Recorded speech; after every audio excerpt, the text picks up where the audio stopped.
The silent snow.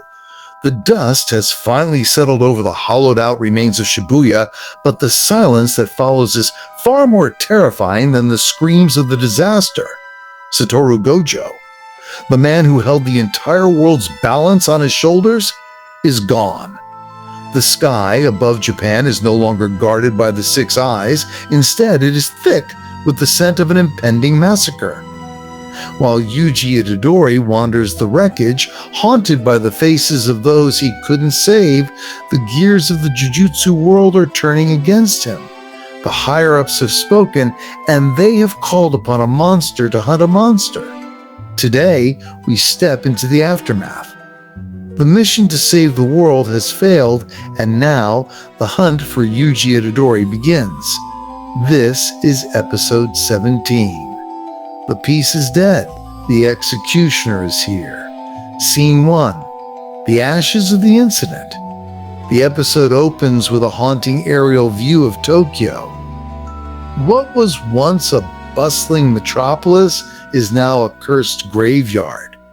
Thousands of people have vanished, and the survivors are left in a state of primal fear. The veil has lifted, but the darkness remains. We see the heavy, oppressive atmosphere as the remaining sorcerers try to pick up the pieces. Yuji Itadori is shown sitting among the rubble, his hands stained with blood that isn't his own. He is no longer the energetic boy who entered the academy. His eyes are hollow, reflecting the trauma of Sukuna's rampage. He remembers the fires, the screams, and the moment Nanami and Nobara fell. He is a boy carrying the weight of 1,000 murders, and the realization that he is now a fugitive in the eyes of his own kind is slowly sinking in. Scene 2. The Council of Elders.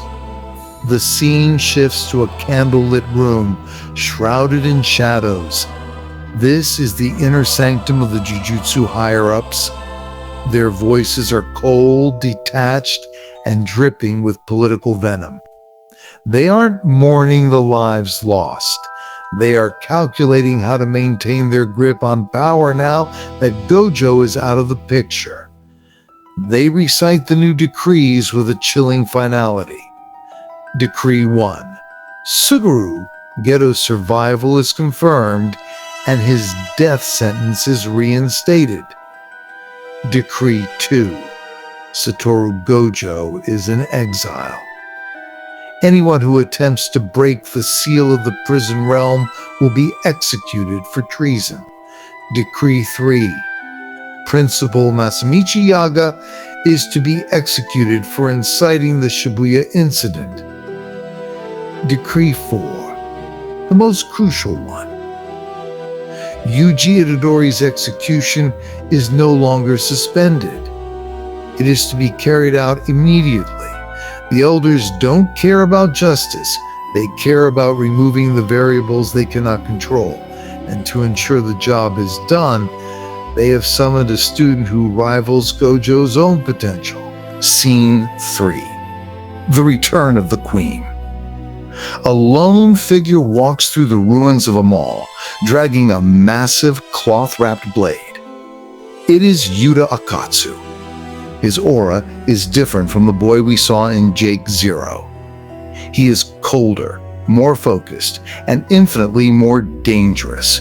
As he enters the presence of the higher-ups, he doesn't bow out of respect, but out of a dark necessity. He makes a binding vow. He tells the elders that he doesn't care about their politics, but he has one personal reason to hunt Yuji: Toge Inumaki. Inumaki-kun lost his arm because of Sukuna's domain in Shibuya. Yuta says, his voice devoid of emotion, "I will kill Yuji Itadori myself." The binding vow glows, sealing his fate as the official executioner.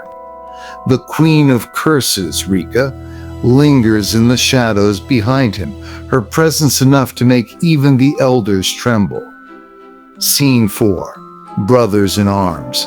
Back in the ruins, Yuji is not alone. Choso, the eldest death painting, remains by his side. Choso's transformation from a vengeful enemy to a protective older brother is complete. He senses the danger approaching. He knows that Yuji is being hunted not just by curses, but by the very sorcerers he swore to protect.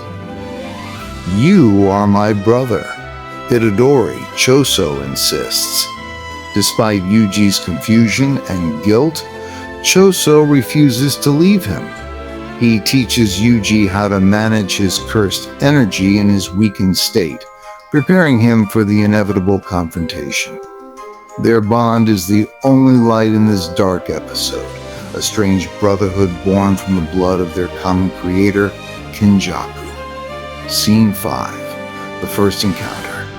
The tension peaks as Yuta Okkotsu finally tracks them down. The air pressure changes the moment he steps into the area. Yuji and Choso freeze. It's a feeling similar to standing before Gojo Satoru. An overwhelming, suffocating amount of cursed energy. Yuta doesn't waste time with a long speech. He draws his sword. The speed is blinding.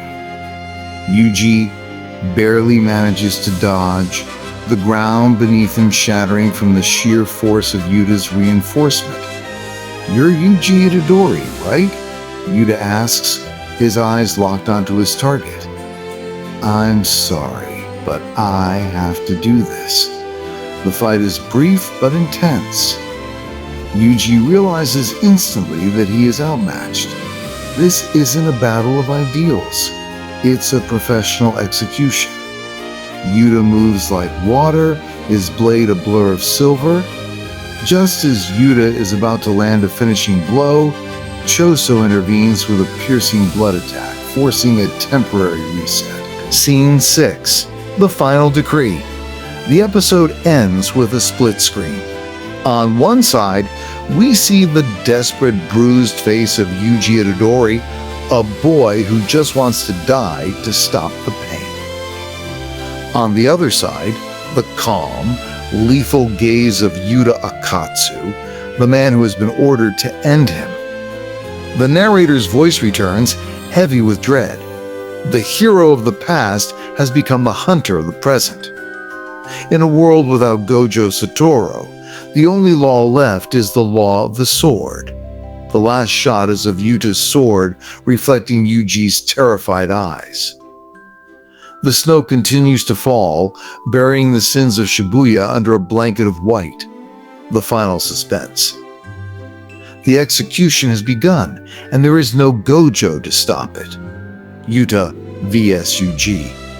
Can Yuji survive against a special grade sorcerer who has Rika by his side? Choso's loyalty? How far will the death painting go to protect his little brother? The New Order. With the higher-ups in control, who is the real villain of this story? If you're hyped for the ultimate showdown, smash that like button and subscribe. We are diving deep into the post-Shibuya chaos. Hit the bell icon so you don't miss episode 18, where the execution reaches its breaking point. Who do you think wins in a fair fight? Yuta or Yuji? Let us know in the comments below. End of episode 17.